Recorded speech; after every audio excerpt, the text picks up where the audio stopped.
Rob and Slim Show. Hey, this is Napoleon Doom. Hey, Napoleon Doom. How are you? I'm good. How are you guys doing? Great. How you doing? You are an artist, podcaster, and writer, correct? I am, yeah. Where are you from? I am from San Diego, California. That's where we broadcast out of. Okay. And how did you get the name Napoleon Doom? It's pretty badass. Thank you. Well, it's actually, originally it was from a book series I was trying to write when I was unemployed. I thought I was going to do the J.K. Rowling thing. And right. One of my characters was Napoleon Doom. It's a Canadian, French-Canadian, last name. And when I was using that name online, nobody could pronounce the last name. And I was actually working for a podcast, and they were trying to pronounce the last name, and they couldn't figure it out. So I was like, Doom. We'll just change it to Doom. I do comic books. It's good. And so I just started using that name online because I was doing comic books and art at the time, but I didn't want anyone to really know what I looked like, who I was, that I was a lady. And yeah, because it's manly. It reminds me of Napoleon Dynamite / MF right. Doom, almost. Right. Yeah. Well, that's a good movie, so I'm cool with being associated with that. What do you describe your art as? Like abstract? I guess surreal, kind of like a dark surrealist kind of artwork. So. How long have you been doing it for? Oh, sorry. No, you go. I was gonna ask how long you were doing it for. Oh, how long? It's just something I've always done. I remember even getting in trouble in kindergarten for drawing very creepy, hyper realistic anatomical kind of drawings. Oh. And which it was confusing to my kindergarten teacher and the principal. And they're like, well, obviously you're seeing something at your home you shouldn't be seeing. And right. My mom would come in and be like, yeah, no, they're drawing people being decapitated and bizarre stuff. Nobody's seeing this. That's not happening. That's not happening in our yard. At least what you got called in for was original stuff. I had a buddy in high school who was just copying I don't know, there was Foamy the Squirrel or something, okay. And he was just copying that and writing it in his journal, and he actually got called in the office, and a counselor dealt with him for days, and she was like, "What? Is this really what you think? This is really your mind?" No, I'm just a hack. I'm just copy pasting. Oh no! Stuff. Where's he now, Slim? He's dead. Okay. Oh, jeez. No. It wasn't a squirrel-related death or anything. Oh God! I was gonna ask you if you ever got asked to tone your work down. But I guess so. But yeah, Foamy the Squirrel was kind of a ripoff of Yonan Vasquez, I think, actually. Johnny the Homicidal Maniac, if I'm thinking of the same squirrel. Probably, yeah. I don't know any of it. I just know that this dude. I remember Foamy. Yeah, this dude was obsessed with yeah. Foamy on Newgrounds and would just copy paste that in his high school journal and English class. Yeah, no. Aw. Poor kid. Yeah. Poor stupid kid. What? Oh jeez. Oh dear. What is He's keeping himself entertained. Yeah. What is the message that you portray in your art, Napoleon? Oh, geez. I think the message that it's not something I think about when I'm doing it, but a lot of people who look over it at shows, I find the people that it resonates with are people who feel kind of like they're restrained in some way in their life, feel like people aren't acknowledging them, people, sort of your outsiders. Okay. I have one piece that's a woman escaping her skin, and inside there's octopus tentacles coming out. Wow. It's a pretty cool piece, but when I sold that, I actually had a couple different women come up to me at the show, and they were like, I can't afford the actual large piece, but we'd like to get prints of it, and because that's me. And I was like, oh, wow. Well, you're an octopus. That's good. But what they meant was that's I'm the weird creature that's like everybody sees is just another girl, just another face in the crowd, and they expect me to behave a certain way. And inside, I'm just like, I don't know what you people are doing. Oh my God, stop! And I think that's the kind of people, the kind of kind of the artsy, creepy kind of kids, I guess. You know what I mean? I don't want to insult anyone by saying this, but it sounds like a portrayal of anxiety or depression, kind of in that sense. Yeah, like that's what I get from like images of that. Could be. Yeah, I mean, I'm not myself. I don't really have anxiety or depression myself, but I definitely, at different points in my life, that was something that I dealt with because I was just raised very sheltered. I was the first kid who survived with 3 other kids who didn't make it before me. So my mom was like hyper vigilant about everything. I don't think I crossed the street till I was like 7 years old. And so I had a lot of anxiety around people because I had just been brought up to be like, no, don't talk to them. Oh, don't go over there.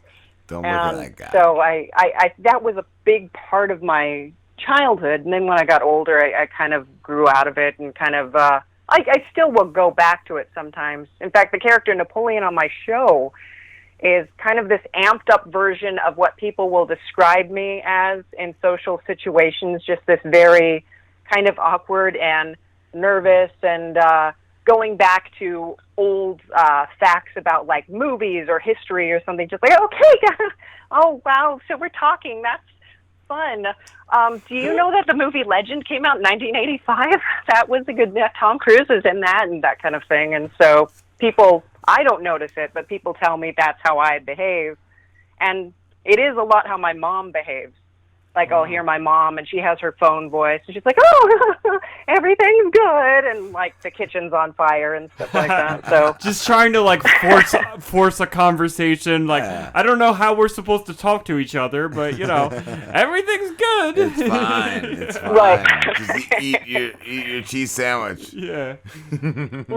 How was your day? Was it sunny? What is your show, Napoleon? Yeah. Your show. Sorry, you just mentioned your show. What is it? Is it UMind? My show is, the main show is Creeping Wave. That's a full ensemble cast. We invite San Diego bands to be on it. This year we've started experimenting with having bands also write the score, at least for the first 4 episodes that we have completed.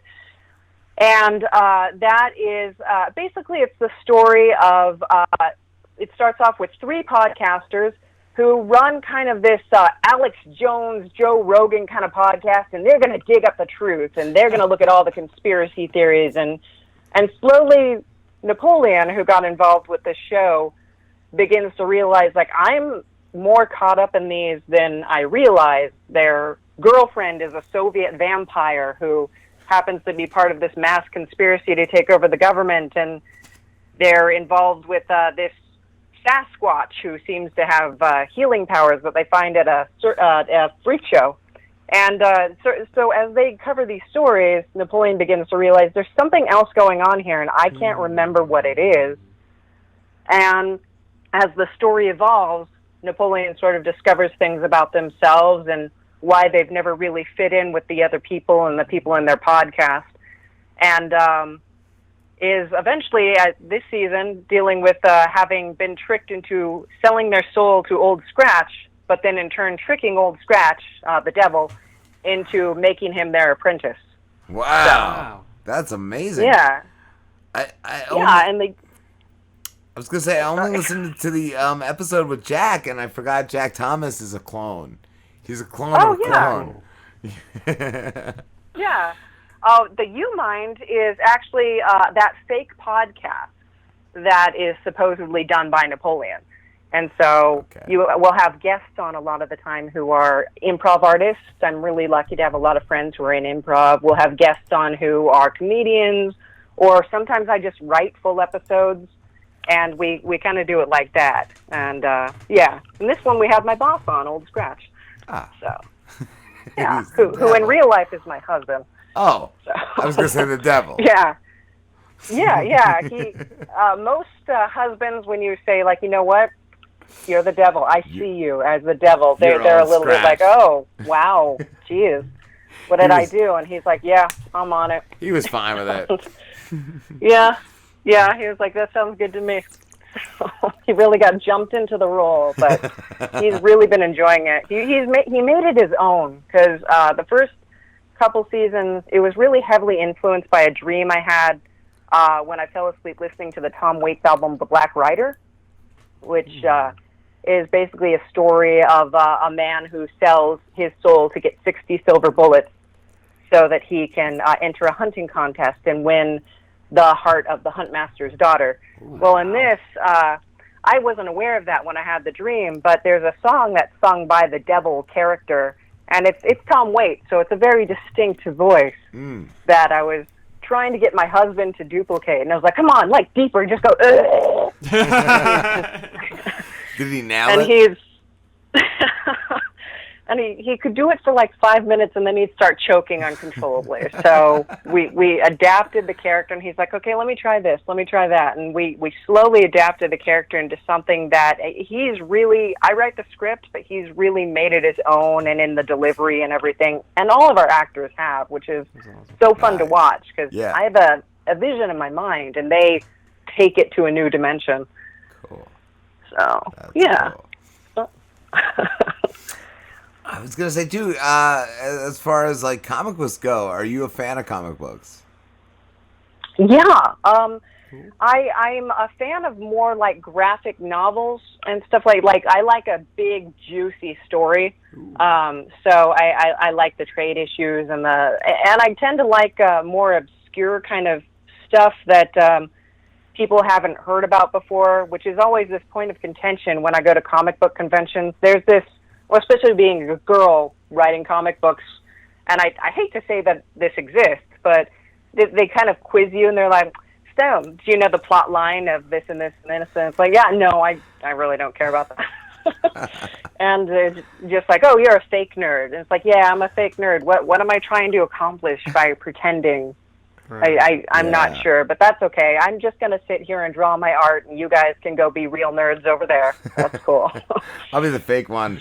So I fall in the trap where I'm reading a comic book series, and I'm like, oh, this is like an underground comic series that nobody's ever heard of, and then like 2 years later, they're like, we're making a series about this comic book series, and I'm like, god damn it. Like The Boys. The Boys was this like underground thing that nobody ever heard of, and then they turned it into a fucking TV series, and I was like, oh. So now you hate it. Yeah, because I thought I was like part of the. I thought I was part of like the elite people that were the few that read that comic. Yeah, no, I hear you. Right. There's a lot of comics like that. Well, also when they make it into a TV show or something like that, they kind of have to speak to the lowest common denominator, so they have to make it so it's going to be attractive to the broadest scope of people, and so a lot of the characters get fleshed out quite a bit, and they lose kind of those quirks and those odd little pieces of them that made them so interesting in the first place. I saw that the most and Rob's going to disagree with me because he loved this movie, but the first Kick-Ass, I had read that comic, and then I saw the movie, and I was like, oh, like, this isn't, like, what this was about at all. Didn't read the comic. Did not read the comic. Love the movie. Yeah. I hated the movie. Hated it. Oh, see, both formats exist. That's the beautiful thing, that you can pick up either one. One doesn't disappear once the movie gets made, so. I do understand that for sure. What is one of your favorite criticisms you've received as an artist, Napoleon? One of my favorite criticisms I've received as an artist. That's a good one. I think one of the best criticisms that I like what was most helpful or what was most like ridiculous. Either way. Oh. I had a girl actually come up to me at the first comic book convention that I ever did, and I could kind of tell by the look on her face she wanted to say something smarmy, that kind of thing. Mm. And I was just sitting there, and I'm like, I'm just waiting for it. You just bring it, whatever you want. And she's looking at the pictures, and she just like goes through each of them and goes like, "That's not proper nipple alignment. That's not proper nipple alignment. What? That's unrealistic." And I was like, "Are you my fucking first boyfriend? have you ever seen a pair of breasts?" But yeah, it was kind of like, all right. Yeah. But yeah, at the time there was a website called Escher Girls that was really popular, where people were sending in pictures in comic books of women who were disproportionate, and like criticizing and saying like, "Oh, isn't this disgusting?" It's like, no, it's a piece of art. They're not supposed to be real. They're, it exists in that format because if you want to see real people, leave the house. But yeah, I don't know. I want to see magical people who can fly and do all sorts of crazy parkour stuff. So that's what I'm reading them for. What is the style of your comics? Is it manga? Is it like more American comic? Is it like horror comic? Like what's the Oh, it's very old school actually. I'm a big fan of the Ling Claire kind of style, which that's like where you have kind of just the outline, and then you fill it in with sort of solid washes of color, like it would have been done in watercolor, but I do it digitally.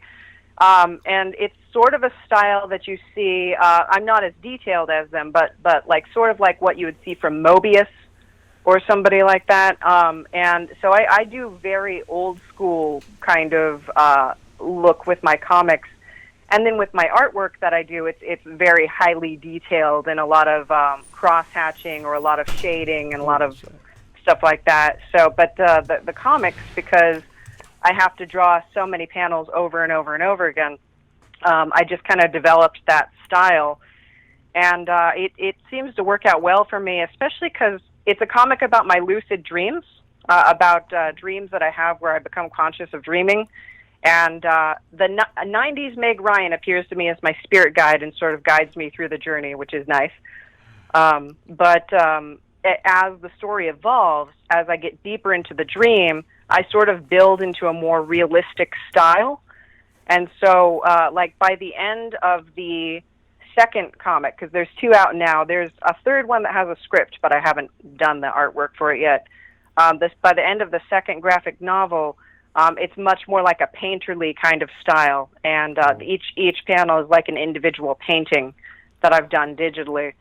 And that's coming from the style where everything's very like crisp, clean line art with very solid, defined colors. So it's a transition as the dream becomes more of a reality. Awesome. You have actually lucid dreamed? I do regularly, and it's one of those things that if I didn't do it like naturally, I don't think I would have like developed any skill to do it. But right. I had when I was younger, I had like really severe nightmares and stuff like that. I was just a highly imaginative kid, so everything was crazy. And I guess I can now, but at the time I couldn't wake myself up. How do you do it? I have a trick I use. I want to ask how you wake yourself up from the dream. Yeah. Now, I guess I try to run up.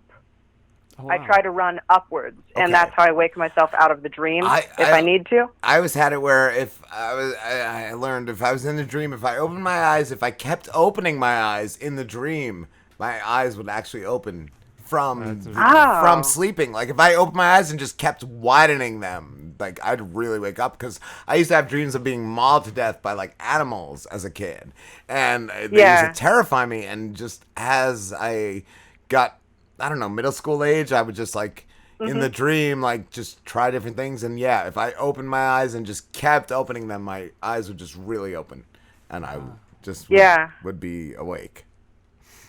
Yeah. Very cool, very cool. I have had animal mauling dreams as well. So they're the worst. Yeah, on an elevator with wolves. That was fun. I had one once. It started as I was hanging out with Scooby-Doo. And then he just grew that would be fun. He grew these fangs and pinned me down and like dug them into my shoulders, and I was just like, fuck. That doesn't sound fun. No, it was not fun. I still like recently, and it's been happening to me a lot, where I will just literally just like open my eyes and I'm standing in my living room like I've jumped out of bed, or like something frightened me so much where I'm standing in the middle of my bedroom and like I'm up and I'm like, I don't even know what the fuck happened. I thought you meant sleepwalking, because I do that. I still do that. Not so much sleepwalking, almost like something fucks me up so much in a dream where I jump out of bed. And sometimes like I'll be in my living room and I finally, or just like I'm in my bedroom and I'm just like, oh, what was that? And I can't remember what. But you're panicked. Caused me, what I saw that caused me to kind of like panic and jump out of bed like that. But that is something I experienced. I've been experiencing a lot lately, which is weird. Oh, that's no fun. No. Well, I hope that clears up for you. I hope so. Yeah. I have had those before, like I guess they call it a night terror, where you don't really remember any distinct thought. You just remember this state of pure terror, and you just jump up and I remember running for the door to my parents' room, and then like realizing like mid-step, like what am I running from? What am I? Oh, and then just like standing there very awkwardly in front of the window, and my parents are like, "You okay?" Yeah. That's when I was younger, but I think they'd be a lot more frustrated if I appeared in their room now. Yeah. Napoleon, do you have a technique you use to induce lucid dreaming? I guess what for me. And the more famous Napoleon Bonaparte, he actually talked about this before in a journal where he says, all I do is I think of myself as a cabinet, and then when I just close all the drawers, once they're all closed, I will go into sleep. Oh, wow. And it's like a relaxation kind of tool that I have to do, because my mind will be super active at night, and that's usually what keeps me up. I can take a sleeping pill and I'll be up all night because I'll just be like, I got to draw something, I got to do this and that kind of thing. Yeah. I got to go vacuum. And I just can't, make myself fall asleep. So I think about that. And then sometimes I will see kind of a vision of like just this foggy field and I'll know that different ways are going to take me through 2 different pathways, and I just will walk on that field until the fog starts to clear and I see myself somewhere. Right. And that's when I know I'm going to kind of go lucid some of the time. At other times it just happens, and I just kind of, normally the dreams sort of start around me. Like, if I just like do that thing where I close all the drawers, the dream kind of will just start around me, and I just kind of watch it like slowly materialize behind my eyes. So. I had a dream once too where my fingers turned to like poisonous snakes, and the farther I reached out, the snakes just grew. Oh no! The snakes grew and they just struck me. Wow! And took me down. Yeah, that was a pretty wild one. That's nice. That's crazy. Wow. Dreams are I'm crazy. I'm glad you don't have that issue in real life. No. It's Nobody should. Yeah, no. And it's interesting, Napoleon, to say how you just kind of automatically entered these lucid dreams, because I've had delved into when I was younger. Like, I read books on how to lucid dream, and it was always like, always look at your hand throughout the day, or like that. One of the big things is like wear a watch, like a digital watch. And throughout your entire day, keep looking at the watch. So when you're dreaming, when you look at the watch and the time's all fucked up, you can tell yourself, like, because you're supposed to say, I guess every time you look at the watch, you're like, I'm in a dream. And then you're supposed to kind of like trigger yourself and realize in your dream that, oh, this isn't real, I'm in a dream. I'm in a watch. I'm in a castle. Yeah. I've heard that before. Wow. And I think that Meg Ryan has become that symbol for me. Because the likelihood of Meg Ryan in the form that she occupied in the movie Top Gun appearing to me is very unlikely. Yeah. And so I will have these dreams, like I'll be in a subway station and I'll look up and there'll be like this ad for Meg Ryan, like a Meg Ryan movie that doesn't exist or something like that. There was one called Pink Swan in one of my dreams. I remember that. And I was like, okay, well, that sounds like a porno. That's good. I must be dreaming. But yeah, and so I was just kind of, and I'll see that Meg Ryan, and I'm like, okay, I'm dreaming. But there was an ad at one point, and I was at the doctor's office with my husband, and the model that they used in this ad looked like Meg Ryan. Like she had the little flippity haircut and she had the little pouty lips and stuff like that. And I was like, do you see that? Do you see it? Is this real? Am I dreaming? And he was just, yeah, I see it. She looks like Meg Ryan. You're awake. Wow, that's crazy. God damn. Napoleon, we have to wrap this up, but it's been a blast talking to you. Oh, thank you so much. Thanks for coming on. All right, I've had a blast talking with you too. Absolutely. Where can everybody find you? Okay, well, you can find me. I have I've got 3 different websites. I've got creepingwave.com, which is for Creeping Wave Radio, and that is the audio drama, the sort of radio show that I was talking about. You can also find that on Apple Podcasts, Stitcher, TuneIn, and SoundCloud, and we're slowly expanding where you can find it. So try any of your favorite podcatchers, and you should be able to pick it up. We're about to open up season 3 on Halloween, and that should be a lot of fun. Then I also have the UMind, like the letter U, the UMind.com, and that is for my podcast, the UMind, the sort of fraudcast fake interview show. And then you can also look up the UMind, spelled with the letter U, on Apple Podcasts, on Stitcher, TuneIn, and SoundCloud as well. Cool. And then I also have lostbreadcomic.com, and that is where I sell my art prints. If you want to see weird, creepy, surrealistic art, if you want to see my comic books about Lucid Dreams, if you want to see stickers or other projects that I'm going to be working on, they usually pop up there. Right now we're doing a breast cancer drive. My mom's in chemo right now, and so we're doing kind of a breast cancer art drive to raise money, not for her, but for families in the area who need support, and we're doing that through Shades of Pink, which is a charity that gives money to families that are having a hard time affording treatment and all the other things it takes to be alive in the modern day. Awesome. So, yeah. That's very cool stuff. And also, I'm on Instagram. I'm on Instagram. Lucid_nap is my main one, and then there is creeping_wave_radio is for Creeping Wave Radio, and then there's U_mind_pod, and that's for UMind.